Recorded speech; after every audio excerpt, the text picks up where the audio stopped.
So there we are. We'll get started, I think, because we've lots of interesting things to talk about today. So welcome everybody. This is our final wisdom webinar of the year. Our topic today is leadership in OR. And just again, etiquette reminders to keep yourselves on mute and to keep your camera off, except for our panelists and our supporters there, our facilitators.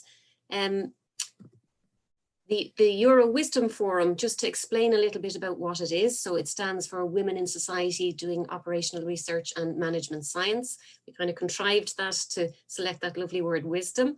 What we're aiming to do in Wisdom is to provide a platform to support, empower and encourage the participation of all genders in operational research within Euro. And we have kind of three main aims. So we want to advise and make recommendations to help the Euro national societies and instruments address issues facing women in OR. We want to promote championing and networking and mentoring opportunities for women, particularly at the early stages of their career. And we want to promote a conversation around how OR can be utilized to create a diverse and inclusive future. So there are our objectives. That's what we're trying to do overall. We're going to talk today in our webinar about leadership in OR. And this is what we invited our panelists to think about. So we gave them these challenges. Can you think about your experiences in leadership in the world of OR? Can you think about what you define leadership as? So what should leaders in OR analytics be trying to do?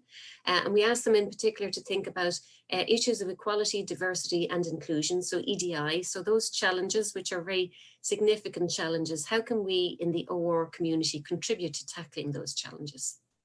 I'll also give you a little bit of a recap at the end about what we've achieved in 2020 in Wisdom. And I particularly want to introduce you to an initiative that we're running called Young Women for OR. So thank you in advance to Nuncia and Tricia, who are supporting us today in our webinar. I want to introduce our panelists. So I have to thank them for taking the time, because we know how pushed for time people are, particularly at the moment when we're working remotely on so many different things. So our first panelist is our current Euro President, Immanuel Bomze. So he is at the University of Vienna. His areas are nonlinear optimization, mathematical modeling.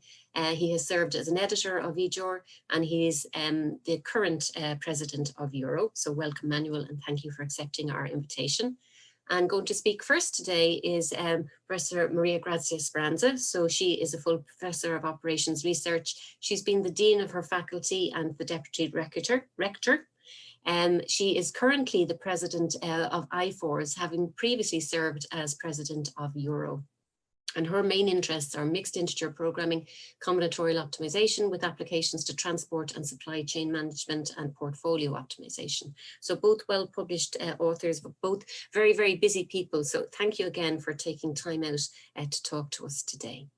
So I am going to hand over now to Grazia, who is going to talk to us a little bit about her responses to our call. Thank you very much, Paula, for the introduction. And well, I will start sharing my screen. Okay. So, well, first of all, I would like to thank Wisdom for its existence. So I'm very pleased to see that Wisdom has found sort of a place within the Euro community to, first of all, start its activities. And I really congratulate the Wisdom founders and Euro for having accepted to help and support this initiative. And I would like to thank Wisdom for inviting me today, and I'm pleased to share this occasion with the Euro President, my friend Immanuel Bomze. So I chose, as you saw, as a title, Leaders Against All Odds, because I think for women it is really still difficult to accept and to share the idea that we can be leaders, natural leaders. And I think we cannot read reality without going back in time and thinking about what happened in the past. Because what we see today is really a consequence of what has happened in the past. And we cannot forget that just a few generations ago, in the beginning of the 90s, of the 19th century, women started to go to university, and before they were not allowed.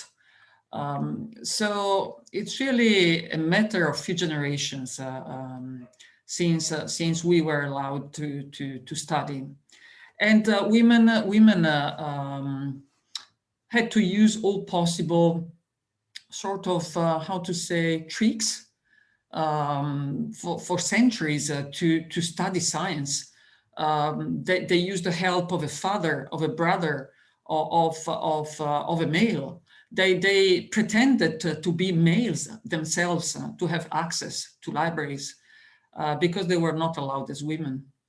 And they were not accepted as teachers, as public teachers for many, many years. So, of course, we cannot, our society has not forgotten all this, and very slowly things are changing.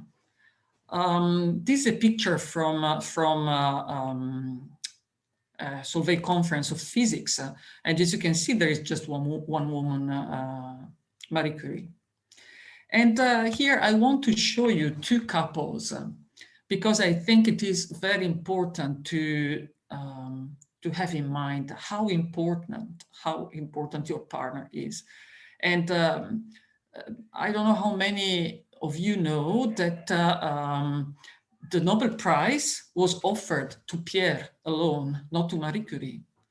And it was Pierre Curie who insisted to share the prize with his wife, because the prize was really the result of joint work. But at the time, it was not really accepted that a woman could really reach this level of success.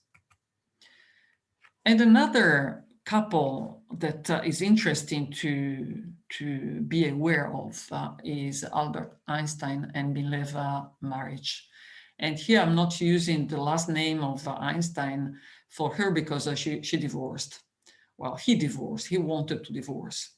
And she was the first student in physics at the Polytechnic of Zurich, and she was a brilliant physics student in physics, and her dream was to become a scientist. And she was amazing. The problem was that they got together, and she became pregnant before marrying. And this was not accepted. She was not, she could not graduate. And they worked together for many, many years. But it seems that her career could not move up because she could not graduate. And she worked with Albert Einstein, but they never shared and co-authored papers because this would have led Albert Einstein, to not to be recognized, because the name of a woman on a paper was not seen as a good thing. So two different couples, two different stories, two different results. And Pierre was really a very open-minded and very supportive husband. And Albert Einstein did not help his wife, not only in her career, but also with the children, because she was left with the whole task of taking care of the children, and he was busy with his career. Time goes by and things change, so we may think that well, what happened happened, and now it's a different time, and things are different. But still, if we look around, there are still too many firsts, in my opinion.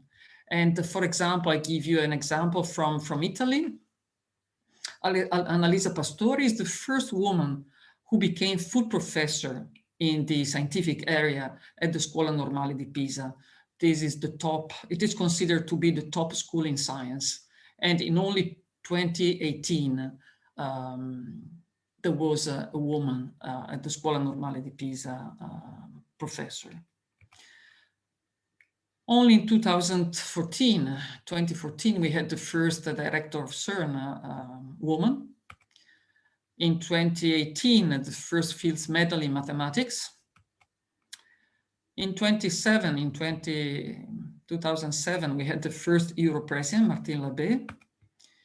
In 2007, we had the first IFORS president, Elise de Rosario. In 2019, we had the first Euro gold medal awarded to a woman, again, Martin Labbé. So things are happening. We are very pleased, but of course, we are still very far from having sort of a balanced situation. And if we look back to what happened to the Euro presidents, if we look at the first and at the last sort of 15 years, it is a fantastic situation because we have 4 women and 4 men. But Euro has a long history. It dates back to 1975, and only in 27 we had a woman president. And IFORS has a longer history. It started in 1959, and the first woman became president in 2007, as I said, and only 2 women have been presidents of IFORS. So about leadership, well, of course, it is a complex kind of topic that we discussed today, and I will try to go briefly through how I see leadership. So first of all, there are different ways to look at what it means to become a leader. There are different kinds of careers. One is, I mean, the professional career in the academic world that goes from being a lecturer or assistant professor to full professor. And well, you may also look at a different career. You publish your first paper, and then you have more good papers, and then you have citations and good reputation, and you become a plenary speaker. It's a different kind of career. And you may have other careers like being head of department, and then dean of faculty, and then president of the university or whatever. You may also, in our scientific world, start as a referee, become an editor, and then editor-in-chief, or president of a national society, and then president of the committee, or member of a committee, and then president of Euro IFORS, different careers. And certainly I have not listed all the possible careers in our world, but I think each of you, each of us can choose a career. You can choose your own, and I think the reason to aim at having a career is that it's a way to give the best of you, and also it's a way to have an impact on our society as an example to others, or to change how things go, and to be recognized for what you do, because it is really the right thing that should happen always. You do something and you are recognized for doing it. I think this is very important, and we should never give up to this. Well, there are many skills that I think a leader should have, and these are general skills. I found these skills on the web, and I think I share all of these. Active listening, empathy, very easy for women, share clear messages, strategic thinking, creativity, inspire, convince others, flexibility, that's all fine. And you can develop these skills over time by working, by practicing. Nothing comes from scratch. So over time, you may really improve all these skills. But there are some skills I would like to focus on here, which are really skills that I believe women in particular should work on. The first, well, I don't know if it is a skill, but we should know our story. We should be aware of what you are, of what we are, where we come from, where we want to go. We must be self-confident. Without self-confidence, it is really difficult to go anywhere. We have to commit ourselves to our goals. Lean in. It's important. And also we should delegate and prioritize. We cannot really do everything. I don't believe this is really something we should do in general in our professional life and also in our private life. I would like also to emphasize that in Europe, at least, we have an equality legislation, which is really essential. And we are sort of, we have a sort of a privilege here with respect to other parts of the world. But this is not sufficient. Having a green light does not mean that everything is easy. And there are a number of barriers, and a green light is not enough to cross a road, because we may find all kinds of barriers, obstacles on our way, from little animals to rhinos or even elephants. And this makes our life really complicated in many ways. And we could spend hours and hours discussing the many barriers that women meet since they were born until whatever level in life they reach. So I think we should keep talking about this. This is the first important message that I would like to deliver. So we do not have to accept and believe that having an equality legislation is sufficient to have equal opportunities for men and women, equal rights, equal careers, equal everything. We are not yet there, and we are even far from reaching that level. So the first thing to do is to keep talking. And wisdom is really important, because it gives to our community the framework, the context to keep talking about these issues.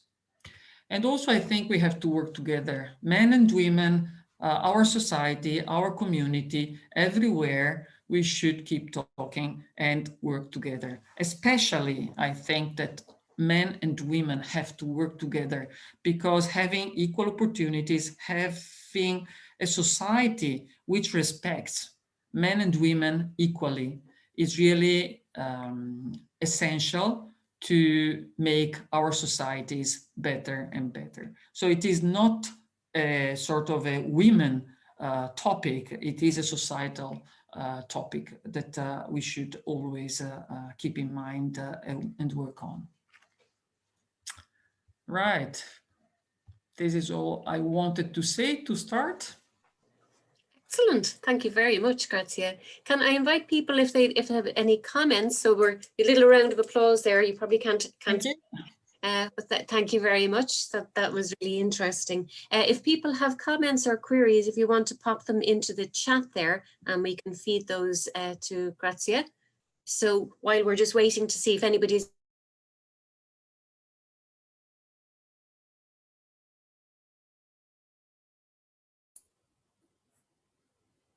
I'm the only one who lost connections to Paula. thing we need to do about marketing. So making sure that we're telling our story well. But just one thing I want to ask you about. So one of your recommendations, Grazia, there was about leaning in. So some people say, yes, women have to lean in, and other people say, and I think it comes to your second comment, that we need men and women working together. So do you think leaning in is one of the important things, or is there something we need to do to get other people to kind of maybe step back so that there's space? I think my views is that there is something that women should do more, and leaning in is one of the things women should do more. And of course, the fact that we do less than we should is due to our sort of past and the messages that we receive from everywhere, starting from our families and to school, from school and TV, the media, and everywhere. So we receive messages that shape the image we have of ourselves, and so we tend to not to lean in, basically. And this one point. On the other hand, we have sort of the society, which does not create space for us. So it is more difficult for us to find a space for this reason. So we have both directions on which we should work. So women can work on themselves, but I think the society should work to create space for women. So I believe both directions are important. I think you're right. Yes, there's certainly something about us being confident enough to stand up and to ask for things.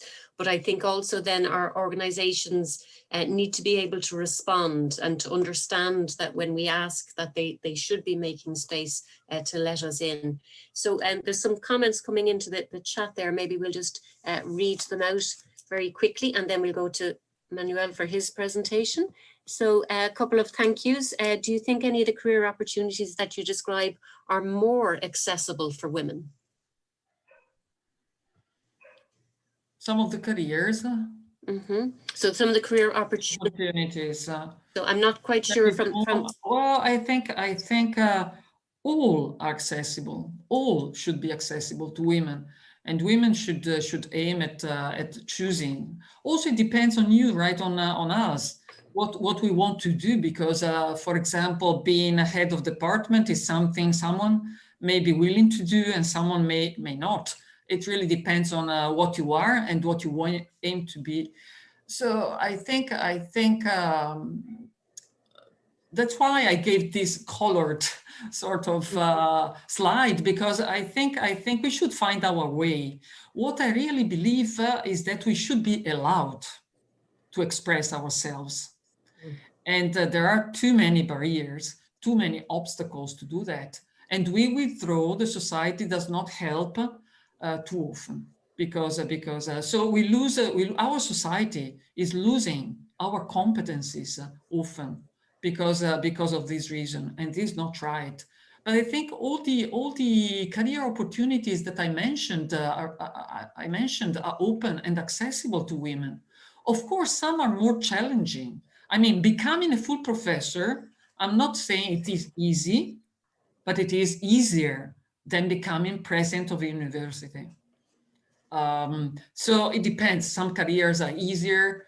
Because when you have to be elected by, for example, a community, and you have a majority of men voting, there is a sort of, I don't know what Manuel believes, if he shares these views, but I think there is a sort of affinity kind of thing. So men tend to know better, to be close friends of men, and they tend to prefer having a man representing them. So there are some careers that are easier than others, but I think all are accessible and possible to women, and it should be possible for women to, if they are willing to have this kind of career, they should be allowed to have it. I really liked your gamut of all of those colors, of all of the different options. And I think for some women, we end up with kind of a patchwork pathway, if you like, through all of those things because of our different life experiences. So I think you're really saying that people shouldn't let themselves be put into a little niche or into a box, that kind of all of those things, all of those opportunities are there. It's a matter of kind of navigating them, trying to put yourself forward, but also we as a community can kind of open opportunities and make pathways more accessible. I think if I'm rephrasing what you're saying there. There are a couple of other comments in the chat, and then we'll go on to our next speaker. So I'm trying to go down through these in chronological order, so apologies if I'm missing things. Keeping talking about things is very important, but resistance to talking about issues comes sometimes from women themselves. Sometimes the feeling that any work done in gender balance is taking importance away from the merits of women's own work. How can we reach out to other women to overcome this? And I think that's actually a very valid point. A very senior academic in my own institution cautioned me that speaking out about gender puts you on the back foot, because it sometimes looks like you're the person that's complaining, when in actual fact what you're trying to do is open up opportunities. Would you like to take that one, Grazia? That's speaking out about. I think this is one of the reasons why I really believe that the gender balance is an issue, a topic that should be really pushed by women, but then sort of accepted and developed by all, and especially by men. Because when a woman complains about the barriers, especially if the woman is young in career, this complaint may be seen as a sort of an excuse for a failure, or for the lack of abilities or the lack of skills. That's why I feel confident now to defend the gender balance. I feel I'm in the position to do that. I think for young women, it is much more difficult. And I think it is the senior sort of generation which should really work for this. With the help of, I think it is essential that everyone works sort of with the same goal. But yeah, I think that there is a time for everything, let's say. There is a time, and I think people need to be aware of their own kind of trajectory. And yeah, the more senior people that can speak, that have these life experiences, the more you open up the pathways for the younger women following behind. I'm just looking down into the. May I just add my. Yes, indeed. Please jump in. I was about to come to you. So it's just that wishes or plans or dreams are not coming out of the blues. They have to be generated by society or surroundings, even parents. So it's not only that you are free to choose your career, you must also have the ideas about the choices. Somebody must open the palette you showed us. Is not visible to all women, by far not. They only see a very tiny spectrum part of it. So it's so important to have the full spectrum, to have these choices possible. Only then people can follow their dreams. Before, they cannot. I think this is the major obstacle. They are not aware, or they are not prioritizing that. Probably not aware, and that's probably something that we in the OR community can do, is to say that this is a very interesting, OR is a very interesting place for women to work, and that there are opportunities here. I know there's more questions in the chat. Manuel, would you like to give us your presentation now, and then we can go back and forth? It's up to you. You are the facilitator, but I think some of the questions, okay, whatever you prefer. You do your presentation now, and then we can come back and go. Okay. Okay. We can have a broad chat.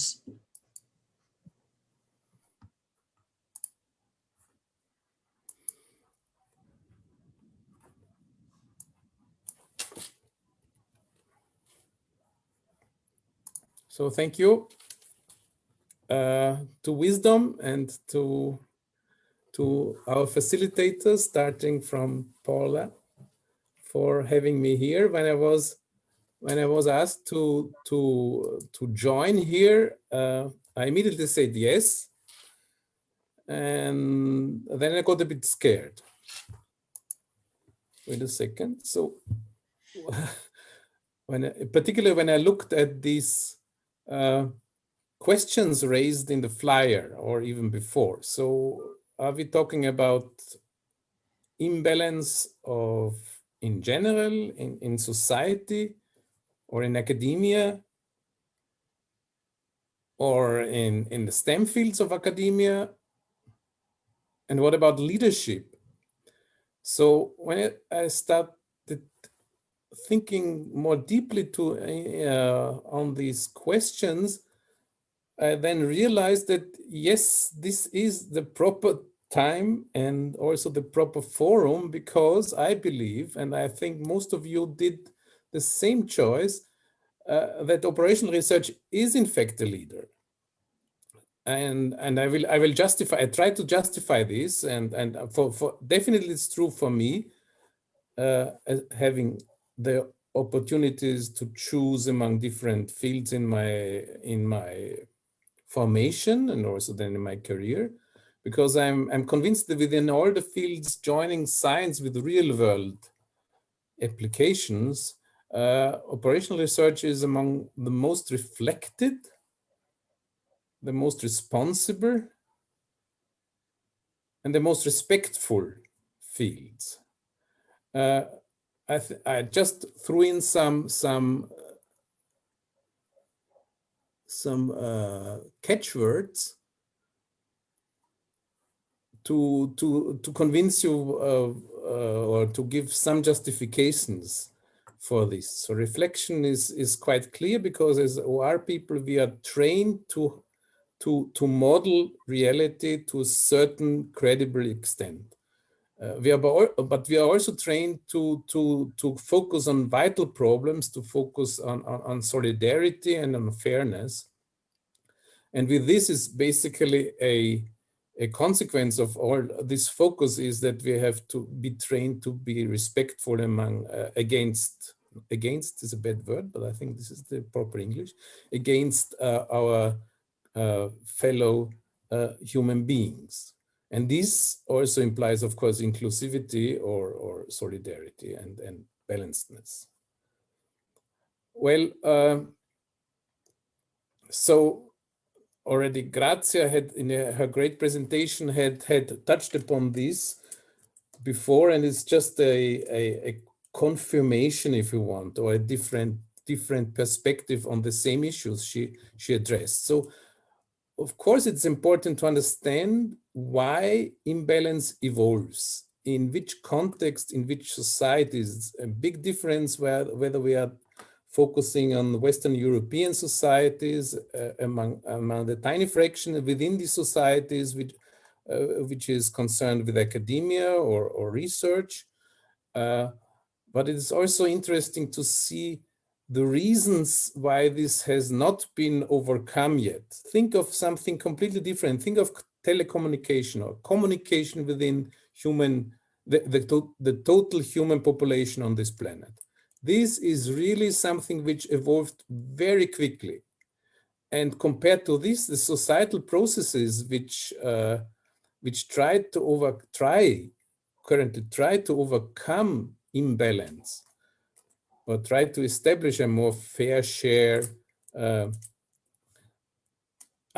as Professor Speranza already stressed, much slower than there is a reason for that. And of course, I'm not an expert in this, but I view it as a sort of inertia which favors those, which protects the power of the rulers currently.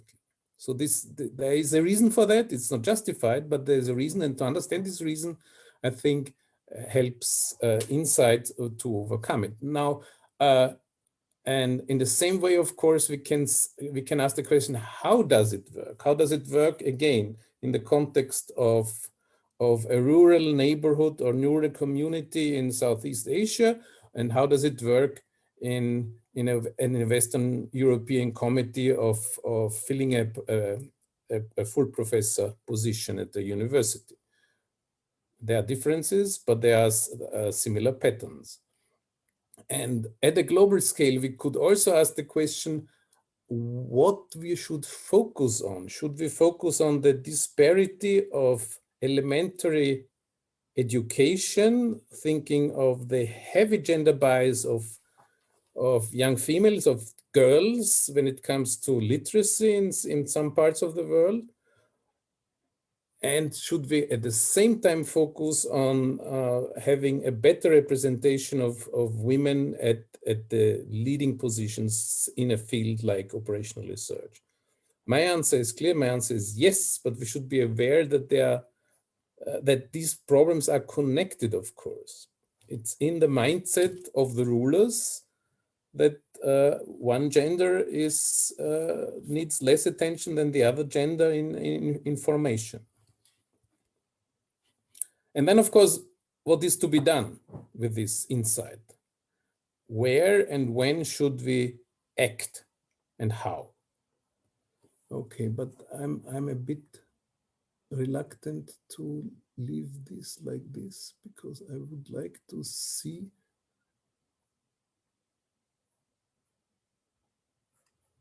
How can I leave this mode of sharing this? I want to share the screen, but at the same time, I would like to have the usual panel.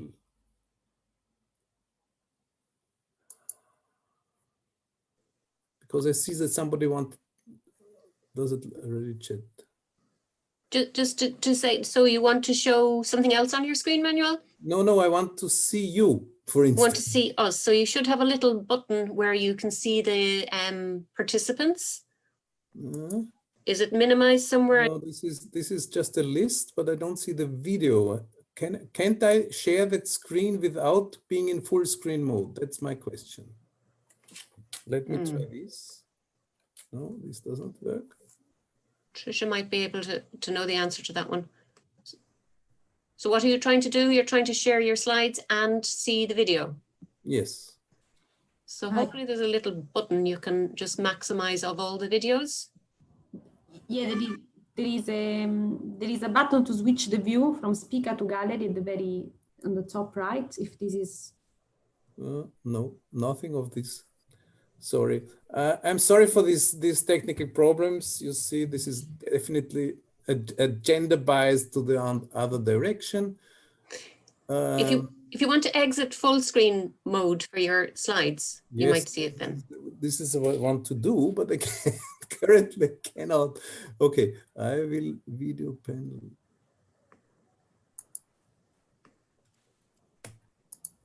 No, this is just moving forward. So okay, down... I stop the screen sharing for the time being. I have no other possibility. Sorry for that. And I will start again. But first, let me have a look at. Okay, this is a comment to Grazia. Thank you. Which I agree very much, Dolores. Now, next trial, I tried to do this again. Sorry for that. No, this is awful because I cannot really. Okay, so I have to do it blindly. Sorry for that. I cannot see your reactions, which is a bit bad for me. Okay. And so when we are focusing now on OR leadership of women or leadership in general, first of all, it's not clear what leadership is. This is obvious. But on the other hand, this is also a hierarchical concept. At a certain, sorry, this doesn't work. At a certain level, let's say like this, and Grazia had very good examples already on the steps of the ladder, if you want. Who are your peers? Well, I maintain your peers are those who are you are mentoring. And of course, they have both genders typically. Your group will not be monogender. And of course, you also are embedded into the view. And these are, of course, views. So personal views may carry biases, but the interaction forces you, of course, or that you have to confront these views, to have to interact, you have to communicate. And likewise also with your other peers, who may be colleagues at the same level, or even if you are climbing up the ladder, so to say, at a higher level. And these are these all carry biases, of course, and but this is the reality we have to focus on. There is, on the other side, there is, of course, theory, and if you look at the philosophical efforts behind the philosophical approaches to this balance or this equilibrium among the gender, you can find different views on that. There is of course the equality feminism, which is, most of you are very well aware of it. It's just to clarify what I mean. I shortly repeat the background, is declaring that there is no reason to believe that there is any difference between the genders in most of the relevant daily life aspects. And then there's the differential feminism by Sixu, for instance. I think she proposed it, who is also writing on, or created, the écriture féminisme. So this is something which I would really like to explore because I cannot tell by reading an OR paper about the gender of the author who wrote it. And I would be really interested in a quantitative, more scientific way to investigating whether or not some learning model would find out a significant difference in gender as regards formulating or writing down scientific papers. Maybe not that relevant, but it could also corroborate my view that most of the female, and this is maybe controversial, most of the female or male strengths are the same. I would really like to see a convincing evidence that there is an innate difference. And as an example of how wrongly I feel the discussion going on is the discussion about preferences of colors of girls and boys.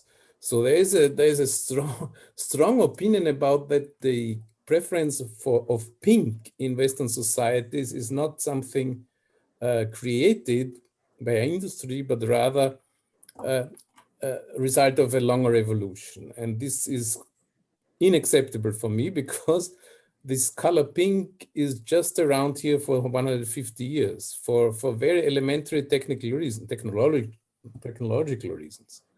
There was no way to have pink colored objects before the industrialization and the invention of chemical coloring. So this is by no means founded in my way.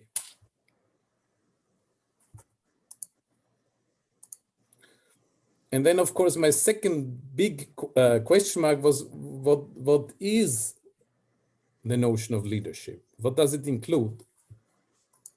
Well, and of course, there are again some keywords which basically come from historical account on our present state of the society, including economics. So we have, of course, the whole evolution during this the New Age, from starting after the medieval period. But as you can see from the first line, it's very strongly influenced by an economic view, by this, if you wish, late capitalist view. And of course, there is sociology and other philosophy behind this to have the theory of society. But on the other hand, only very recently, these movements were popularized in a wider, to a wider audience. And these keywords put forward by Hartmut Rosa about mindfulness or resonance, it's very difficult for me to distinguish here terminology from propaganda, but is being mindful the same as is being aware? Or is resonance correlated with empathy? or is solidarity the proper notion? All this is not clear for me, but it is all related to leadership, to my mind.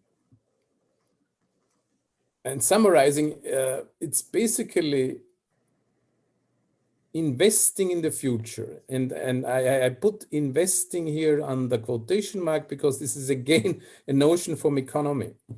But I think you all know what I mean by this. It's not really something where you expect immediate profit, monetary profit or economic profit.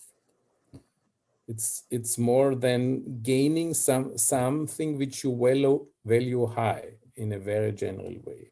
And of course, you can do it completely gender, irrespective of any gender, and which should be self-explanatory rather, or self-evident to any leader, is that you have to treat your surroundings with respect. If you get them some motivation, you receive something for it, even if you cannot measure it by money immediately or any other monetary or non-monetary profit. And empathy should also be part of your behavior. So there are ideally no gender differences in view, in the view of a leader. And the question is, if there are, why? And I think some of the answers can be given by having a look at the history, or by having a look at the constraints we face in society.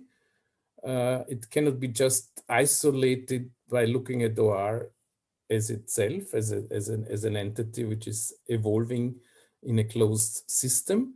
And regardless whether or not we look at OR, or more generally at academia, or even more generally in any organization where there is a hierarchical structure, I think the 3 E's should be viewed or being minded by all leaders. And also, again, irrespective of their gender, the first thing is enabling. And this has very much to do with what has been said before. And I think we all have in mind the same thing, that equal opportunities should be offered. And at the same time, respecting choices, but keeping in mind that some choices people are not aware of. Think again of the palette of Maria Grazia. This is a great visual impression. Another E is the encouragement. And this may be seen, this is the only point where I really see a gender difference.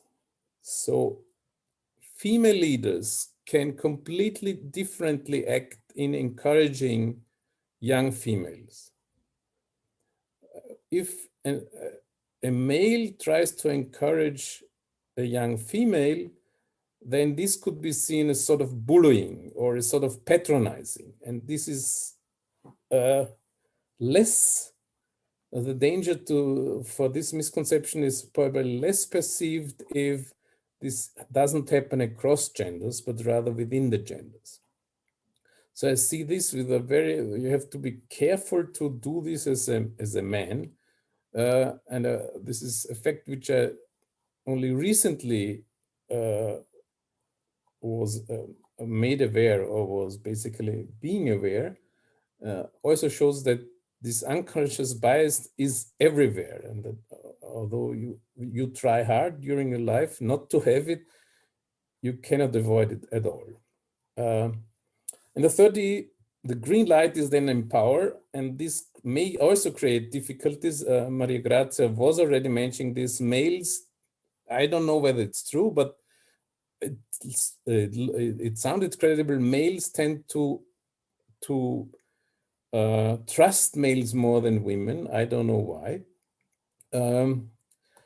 And to avoid this, you really have to give the opportunities to everybody qualified also in leadership positions, and then be ready to let them take the decisions, rather the old school, the old boys school, is it called? I think.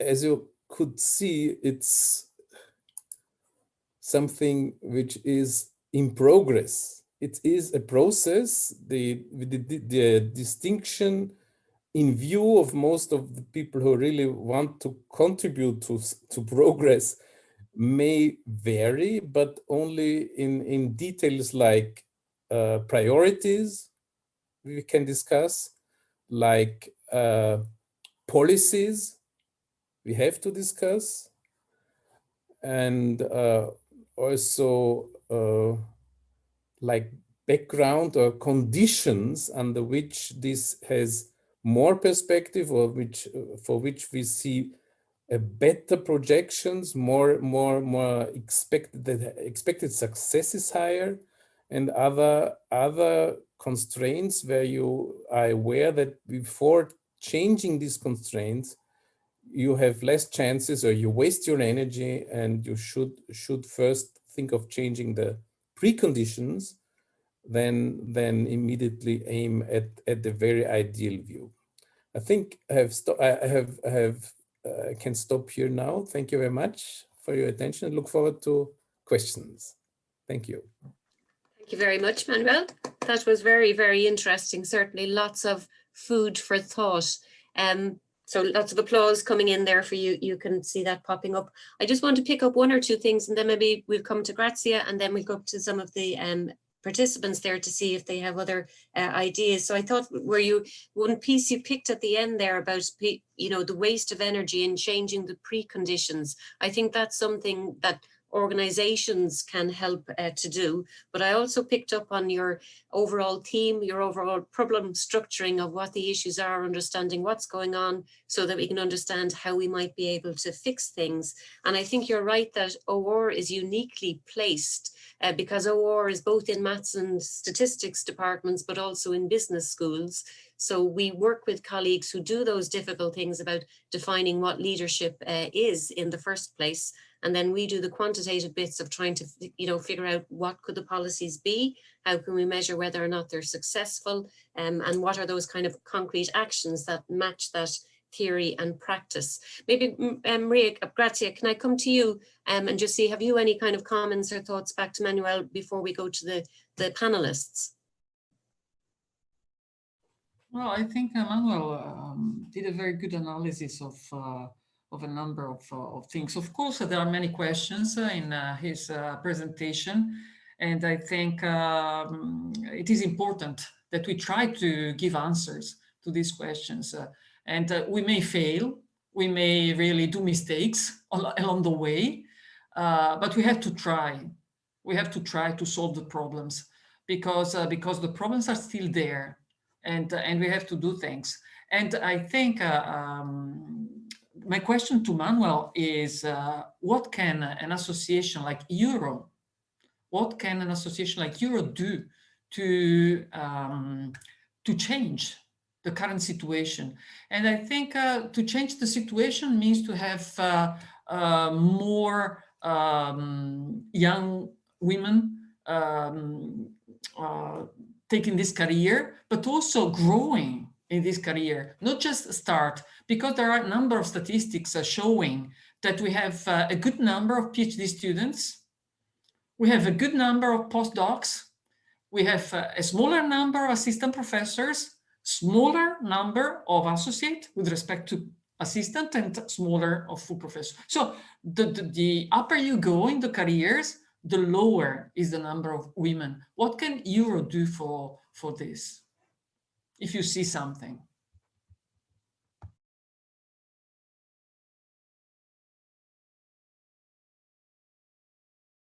Thank you for this question. Of course, you're completely right, and addressing I was just trying to find my document I wanted to share about the leaky pipeline, and this is, unfortunately, it's not even restricted to STEM. So I try now to share a very recent document of my university, University of Vienna. Let's try to get this. If you go down a bit, oops, it's too much. Well, there is also, I hope everybody can see these leaky pipeline figures. This is quantitative now. It corroborates completely what Maria Grazia says, that this is April 2019. Only University of Vienna. I have to say that this is a 100,000 students university, not a small one. So there's some robustness on the data here, and as Maria Grazia said, we have more than half of the population female doctoral students, and then it trickles down. And this, remember, this is not this is across all fields. This includes humanities. It includes fields where traditionally much higher female participation. And if you go further, there's also a gender bias, of course, in fields. Here you can see a copy of a copy. I think we have this. Yes, this is very small, but here it's by Leslie. Yes, this is the Leslie paper, Leslie et al. In Science 15, so quite aged.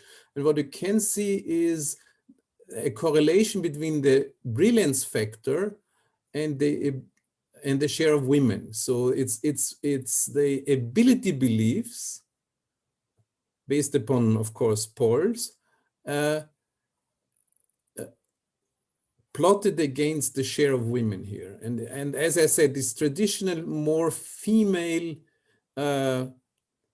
dominated fields like education, psychology, sociology is contrasted a lot with so-called hard science, math, even econ, computer science, physics. You may be interested in this quantitative analysis. This is the fact. So, and the question now of Grazia is, what can Euro do as an association of learned societies with some 33 membership countries and accumulated 10,000 people? So Euro is aware of this, and this is again a process which has to be accelerated in my personal view. So what I tried to do, for instance, when I got influence in this executive committee, is to focus my attention on the balancedness of committees or of juries for the prizes. And you mentioned this, you also kind to mention this even with the prizes committees, but this is of course just one aspect. But if you compare and this is all open, you can look at the data. We have all the committees online and euro-online.org.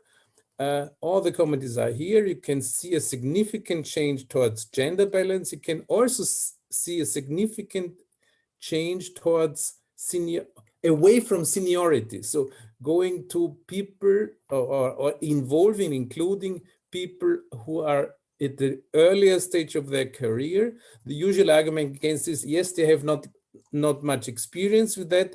I don't care. I don't care. They are embedded. They are not on their own. They should bring their fresh views. And this is also one of the tools I tried to break up some gentlemen's clubs effects, which can be encountered everywhere, by the way. So this is definitely not a Euro problem.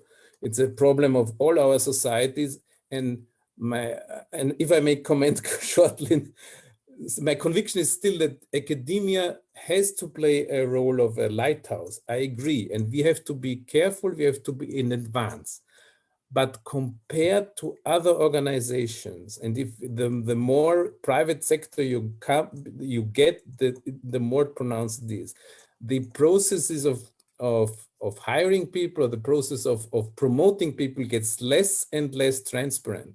There are the 1 or 2 people at most involved. Here in academia, we have committees. We have a chance to do it, and I completely agree with Paula and Grazia that given we have the chance here, we should make heavy use of it.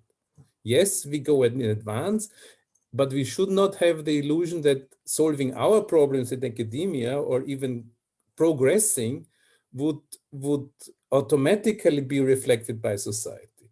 So we have to do more. We have to transcend. But speaking for Euro again, I think this is a good first step, and this more young and more age diverse and more gender diverse communities will probably also create a more a general atmosphere, or a general atmosphere is too vague. It's more an intellectual and emotional environment. I think environment is a good name for it. That's what we're trying to promote. Just came to my mind. Yeah, it's an environment. It puts constraint, and for enabling, for this first red, then yellow, then green light. And only after that we can then start with encouraging, which is correlated, and empowering, because these people then become decision makers, probably the only ones in decisive processes. Sometimes this is it's a corporate decision, even better. And one point I did not stress, I'm sorry for that, but you made me aware, is the quality of a good leader is clear communication. This is what Grazia mentioned, but I should have included in my list. Sorry, I forgot this. Clear communication is something, but it's also not, is it particularly female? A female trait?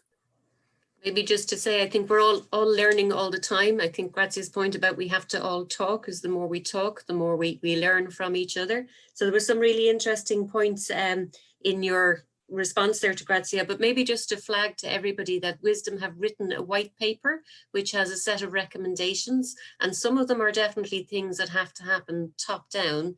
I think if people don't, if there aren't kind of the instructions from the top, these things don't happen, but other things then happen bottom up.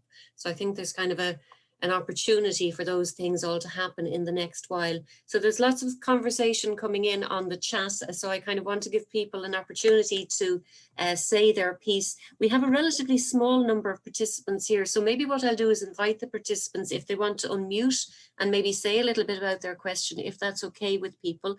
So we had left off, I think maybe the next comment is in from Claudia Arcetti, who is on the Wisdom organizing committee. So she's both an Italian and a Euro representative. Claudia, if you're still with us, do you want to maybe just unmute and ask your query or make your comment?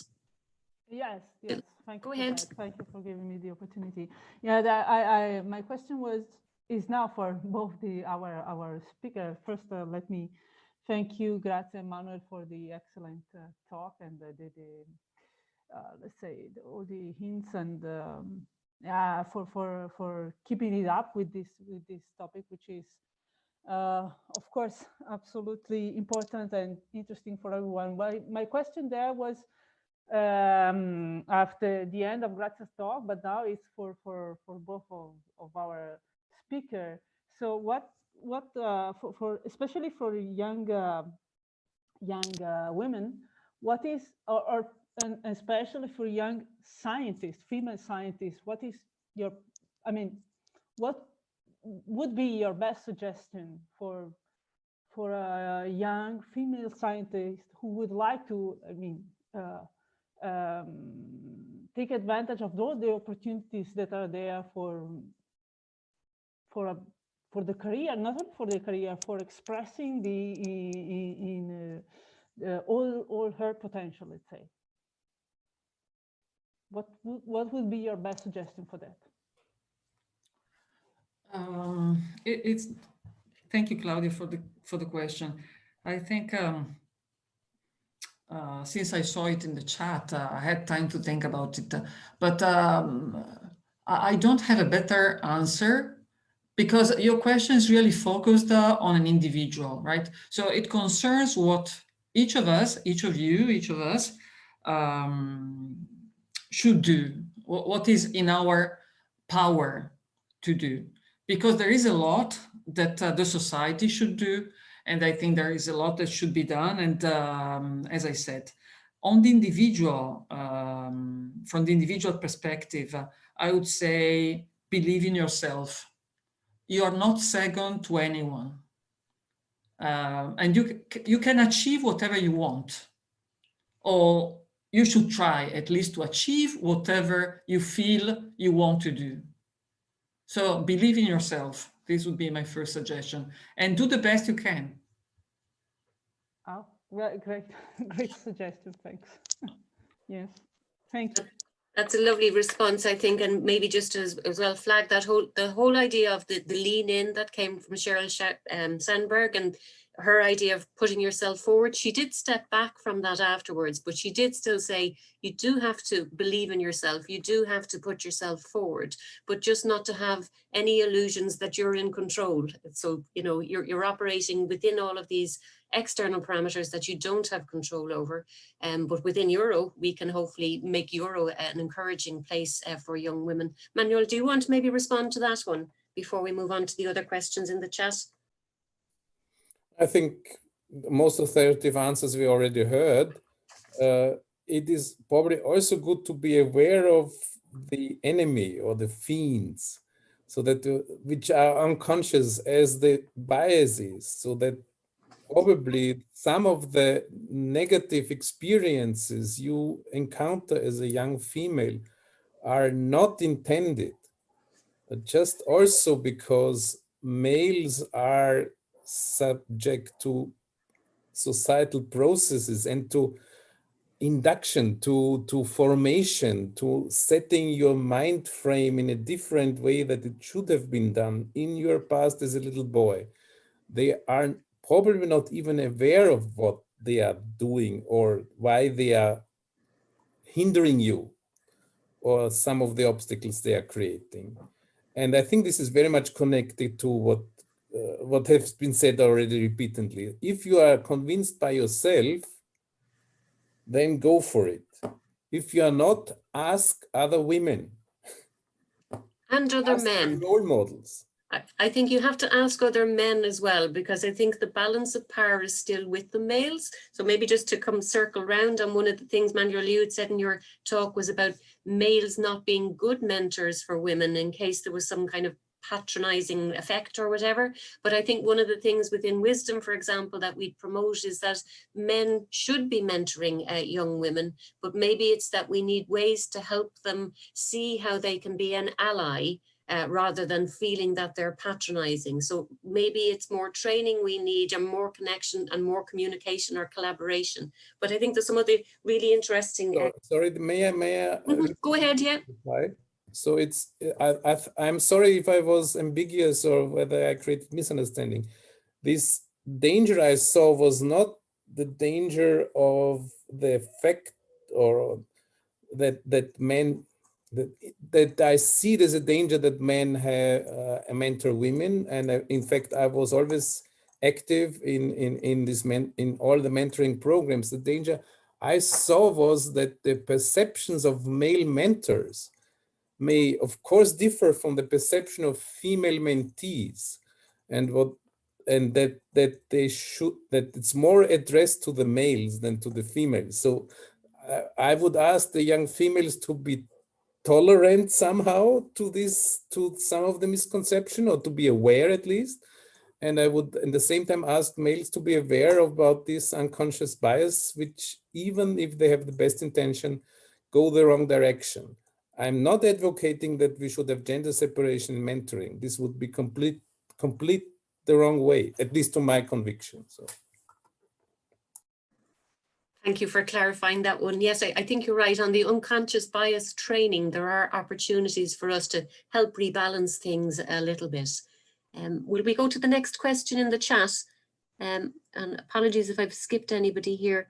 So Annalika has a nice comment there about knowing your story. So maybe just could you say something about how you discovered your story? So becoming who you are within 2 minutes. Can you tell us a little bit about that? Well, my story is very normal. There is nothing in my story that sort of pushed me to achieve something relevant. I think what I had clear in mind from the very beginning of my life, since when I was a child, is that I wanted to be myself, that I did not want them to hear to the many voices around me telling me something different from what I wanted to do and what I wanted to be. So I wanted to express myself. This is what I really wanted to do. And I really never turned out any challenge. I never gave up an opportunity. Whenever I was faced with a decision about whether to do something or not, I really tried to do it at my best. And I think, yeah, the question is also about knowing your story. I think each of us should be aware of our own story, and also to be aware of the obstacles we find, the barriers that we meet in our career, because some of the difficulties that we have are not really due to us, but are due to the society. Something may be difficult for us to achieve, not because we are weak or we don't have the strength, but because the society does not create the space for us. And that's why also going to one of the comments or questions, I believe that positive discrimination is really something we should do. And what Manuel said, which is very important, when you create a jury, to give equal space to women and men is very important. This is a measure, an action, which is really, really relevant, because it's a sign that you give to the community. And it's a symbolic also message, because everyone, especially the young women, may see that there are women there in the juries. So not only the jury will be fair in the evaluation, but also it's a message that there is equality there. And this is already an important, this is a leadership position. Being in a committee, it's somehow a leadership position. So I think it is really important, and we should pay attention. But this is a kind, if you want, of positive discrimination. And I think it is fine. It is fine, absolutely fine. We should always pay attention to that. And maybe it should also be written in documents. And this is something, Manuel, we may discuss. Also myself in IFORS, I wonder what I should do, because when I will not be president anymore, now when we have an IFORS conference, I wanted a chair, we have an organizing committee, and we have a scientific committee. And I wanted one of the two to be a woman and one of the two to be a man, right? And this is, I think it is fine and it is good. But when I will not be present anymore, what will happen? Maybe we should write down something. We should have documents so that we share we create the environment for a change, not only in the current situation, but also for the future. Yes, thank you for your suggestion. Sorry, Paula, can I? Paula, may I? Can you hear me?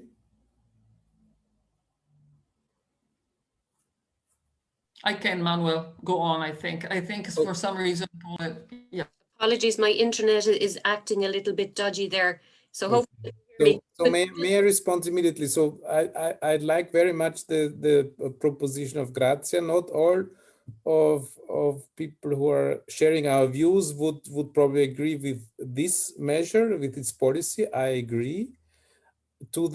And probably the synthesis of both views, we should have a formal quota against, we should not have, because then the women never know whether they are selected because of their merits or because of to fulfill some quota. This is always the ongoing discussion. I have no answer to this, but what I can suggest is that you put up this rule. And of course, there must, with the comment that any deviation from this ideal state needs justification, not the other way around. not the other way around, just to revert the load of argument. And I think this can be done without and even minding this reservation against quota because of all these problems which are there. I agree that there is the problem that people might not find themselves or feel themselves not properly esteemed because of some quota. This has to be very carefully minded. And I fully also agree, sorry, this is slightly changing the topic, but I think it's still the same in response to Grazia, is what Dolores said. I should have stressed it more strong, more pronounced way that yes, leadership, most important for me, female leadership means being role model, period. This resolves a lot of problems, or at least addresses and helps to solve it, a lot of problems. Not all, of course, because there's still the material obstacles. But being role model is, for me, it's the best feature of being a leader. I think you're right. So thank you for that. Yes, definitely. Leadership roles do give visibility. I think one of the things we have found in our analysis is that sometimes women being invited, because they're in the minority, they're both highly visible because there's only a small number of them, but also they don't really get their voice heard quite so much. So maybe again, just to flag that there are a couple of recommendations in relation to this in our white paper. So I think that's kind of pointing that we need to have a debate at some stage about our white paper. And I'm aware that we're coming up to 20 past on the hour. So maybe we'll take one last comment or question very quickly. And then I want to introduce to you our young women in OR. So our next comment was from Anna, I can't pronounce Anna's name. Anna, are you there still? Would you like to just very briefly say something about your question? And then maybe Sarah, just very, very briefly, if each of you want to just unmute yourself and turn. Anna first and then Sarah, give us your comments if you'd like very quickly. And we'll take before Okay, Paula, you need to improve your Portuguese then. First of all, thank you very much to Grazia and to Immanuel. It was very nice to listen to you and all the talks. My point was really in one thing that often women face, especially young women, because they decide to have children in a very critical phase of their professional life, and this constrains a lot. Constraints if they are not really, as Grazia mentioned, if they don't really know what they want, okay? So they need really to have a balance between being a mother and having a professional career. And often society does not allow the young women to think about that, okay? So this is just a challenge. Everyone can be a good mother and be a good professional woman, yeah, be a role model as you were discussing. So I think this is something that all women, especially young women, should think about. It's not easy, you need to work a lot, but it's possible. And so this was just a point, and I asked Grazia if she wants to add something on that, because I think this is something that I always face when I work with young women that have children. So during 6 months, they think that they should be dedicated just for the children, and for next 2 years again for the children. And if they don't do that, it's not correct. And we can do both things. So it's just something that I leave for the young women to think about. Thank you. Thank you, Anna, and I promise I'll go and learn Portuguese. I try at least a little bit. I know we're coming up on time, so rather than maybe going to our panelists for any comments, Sarah, you had some interesting comments there as well. If Sarah's still with us, Sarah Fors, if you want to maybe unmute and say something, Sarah. Yeah, I mean, in general, I think I'm happy with the idea about sort of opportunities for juries and things like that, and they are leaders. But I'm worried about the aspect now of suggesting that we state in writings that we should have something like a 50-50 opportunity at the top and deviate from that, when it was very clear from what Manuel said that we don't have 50-50 yet at the top level. So I'm just not sure we're there yet to say that the standard would be, you know, maybe alternating male and female presidents. Of course, there are many, many females who would be, you know, very good candidates, but also there are a lot of good males as well. And at the moment, it is still top heavy. It's still male heavy. So I would be very suspicious at the moment if we found ourselves in an unrealistic proportion. So we will get there. And I agree that women should have the opportunity. I mean, I did not have any faith in my ability to stay as a female academic, which is why I moved to be manager of Euro. And I don't believe I am that because I'm female. But I just think we've got a little way to go yet. And positive discrimination, I'm not a fan of. I can see why this is considered to give opportunities, but we've got to find other ways of doing that so that we are confident it's on merit and not on political reasons. I think there's a lot of what you're saying there. Grazia, go on, you go ahead first. Yeah, well, thanks to Anna for raising the question about the personal life, because I think this is essential. And there are again two sides to this issue. One is in the women, and women have to have clear in mind what they want. And the other is also on the men, because the children are children of a couple, not of the mother only. They have a father. And the duty, sort of course, we carry the children, right? But since the child is born, then we can share. We can share a lot of the work. And so having everything clear in mind, we can do things in a better way, sharing. It is not easy, there's a lot, and we feel guilty, and because we have a past history and everything, and the unconscious biases are there in the males' minds and in our minds. So I'm not saying it is easy, but we have to have it clear that we cannot reach both. We cannot take care full time of a child and also have a career. We may for some time slow down, but also the males should slow down when they have children. So if both slow down, we have equal opportunities. So I think this should be sort of done. About what Sarah says, I don't agree with you, Sarah. And you know, I love you so much. You are a fantastic Euro manager, but in this case, I don't agree with you because the merit is not enough. At the moment, is not enough. This is one thing. So women with merit do not do a career in many cases.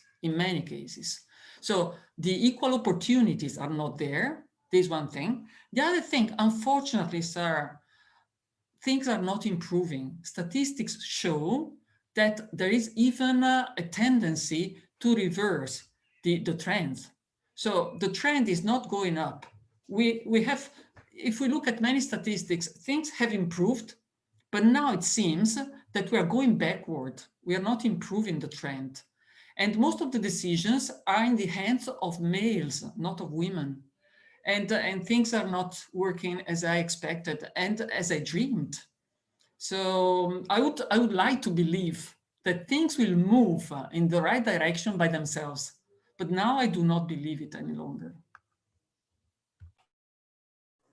Thank you, Grazia. And I think you're right. There is kind of a stasis in our white paper. And sorry to keep pushing it, but we did kind of look at some of the literature about why organizations do take on EDI as a challenge, and many businesses do it because there's business value.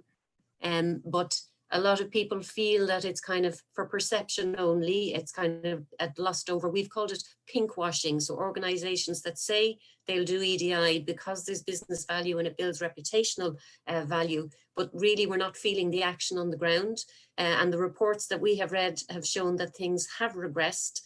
Just one of the things we did pick up, there's a report from the Irish Higher Education Authorities about gender in the higher education institutes, and they concluded that they really needed quotas to make any change. And just to wrap around maybe to whether we write these things down or not, I think the experience of women has been that the only way we can push from the bottom up is when we can challenge what the regulations are. So we talked earlier about EU legislation. So the legislation says we have, you know, equal pay for equal work, but then we're at that level of, well, what do you mean by equal work? How do you value these various different things? Which again brings us back, and I'll give the last question maybe back to Manuel. How do we value these different things? So does OR have a role in valuing these various different things? So fairness is something that we try to ensure. So is there a way that OR can contribute to that? So maybe a very brief comment maybe from our two panelists to wrap up, because we want to introduce our young women from OR, and thank you to everybody for the comments in the chat. We'll save them if we didn't get to them, but back to our panelists, a brief wrap up comment. Okay. May I start? So, because it's also a follow-up on your both observation, Paula and Grazia. So I agree. There's statistics. I believe in the statistics which show that the progress is slowed down or even reverted, but we cannot decouple this from the general conservative rollback currently in the Western societies. This is correlated. This was the problem I addressed about the embeddedness in societal processes. We have to fight this conservative rollback. Sorry for getting political, but this is connected. All evidence points towards it, that progressive societies also facilitate better participation of females at all levels. And I think it's worthwhile fighting at all levels, basically. So we have to do it, and we should not, but perhaps we should also look a bit around us, our own communities a bit, to see what we can do, what OR can do for pushing elementary educations for young females in Islamic dominated countries, for instance. What can we do there? We have to promote our young female scientists, complete agreement, but perhaps we can do something more. Thank you. Thank you, Manuel. Grazia, last comment from you.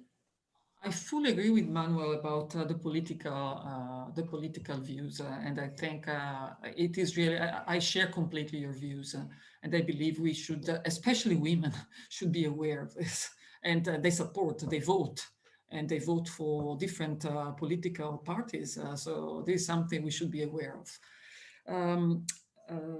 The last comment, I think you, Manuel, and myself as president of IFORS should do something here.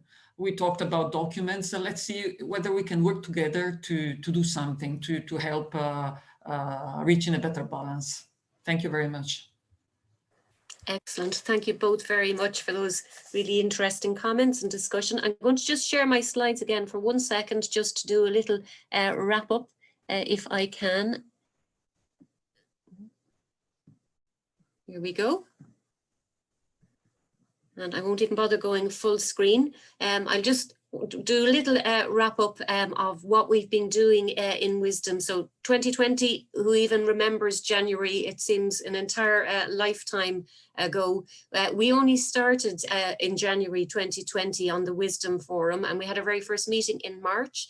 So March 23rd was 10 days after the first lockdown in Ireland. We're now 28 members on our organising committee from 15 of the Euro national OR societies, with an open invitation to all of the national societies to have representatives on our organising committee.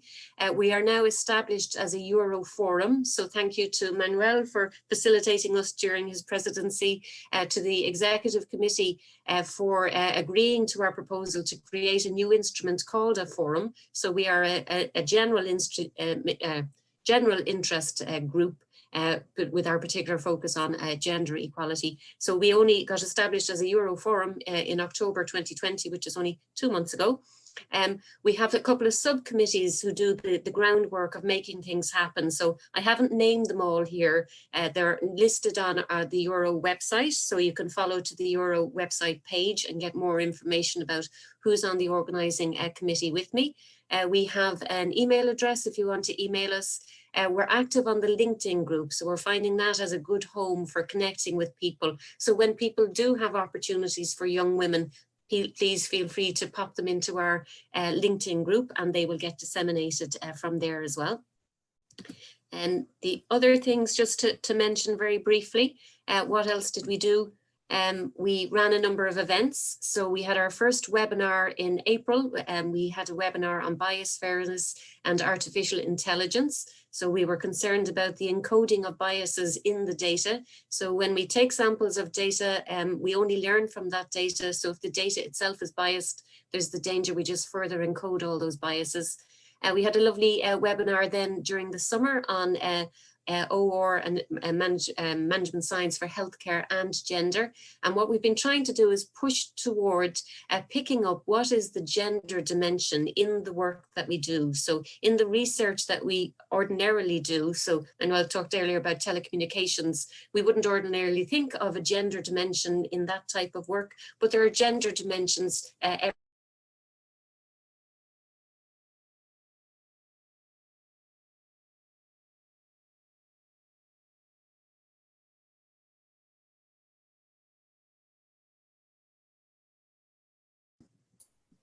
Yep, you can still hear me okay?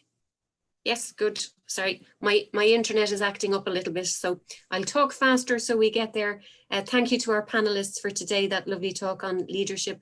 I'm going to present to you in 2 seconds our Young Women 4OR awardees. So it's an initiative that we have to promote the visibility of some of these early career women, to link them up and embed them in the OR Euro community so that they're not part of that leaky pipe, so that we don't lose them, so that they can find a career path for themselves.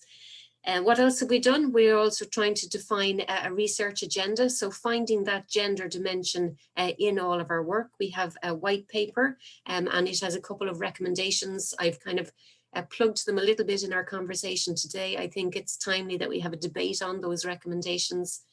We also have a piece of work in preparation on collaboration networks in OR. So Manuel shared some of the statistics from his own university. We don't actually know what is the status of women in the OR community. So how many women do we actually have? What stages of career are they at? Who are they collaborating with? Who are they connected with?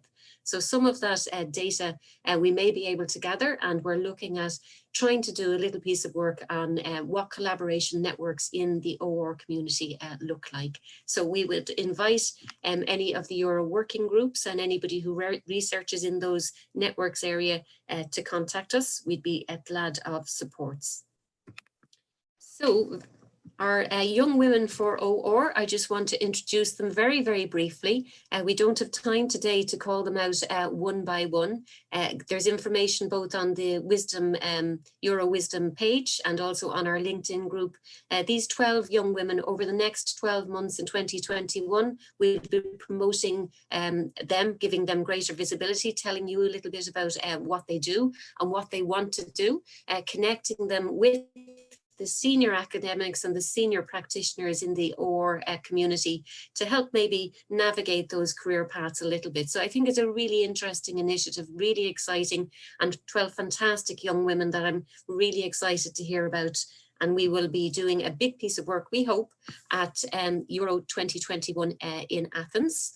So we are just past our time. I want to say thank you very, very much to our panelists today. So current and former Euro presidents, so Manuel Bomze, Grazia, both thank you very, very much for giving us of your valuable time. We do know how busy everybody is and how many demands you have on your time. So thank you for taking time out and thinking about those things. They are taxing, challenging problems. So it does take time to get your head around what these issues are and how we might make progress in addressing these things. My last thank yous to all our participants. Thank you all for coming today. We've recorded the seminar or the webinar, so hopefully we'll make it available on our website. I want to say thank you to our webinar support team. So Nuncia, if you want to turn your camera on, we can say hello and goodbye to you.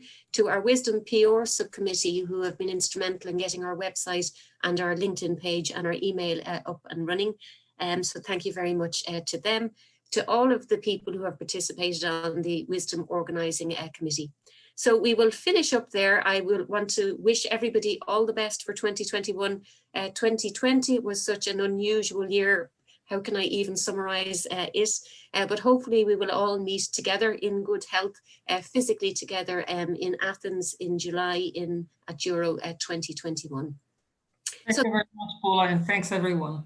Thank you. If everybody who's here would like to maybe turn on their camera just before we wrap up, and we will try and get a screenshot of all of our participants. Thank you also from my side. To do that. Thank you. Thank you. Thank you. Thank you, everyone. Thank you, everybody, for joining. Thank you to all of our participants. And let me see. So if anybody wants to get a screenshot there of all of our participants, try and hopefully share that. Much, everybody. Enjoy the rest of your evening and a very happy and peaceful Christmas to all of you.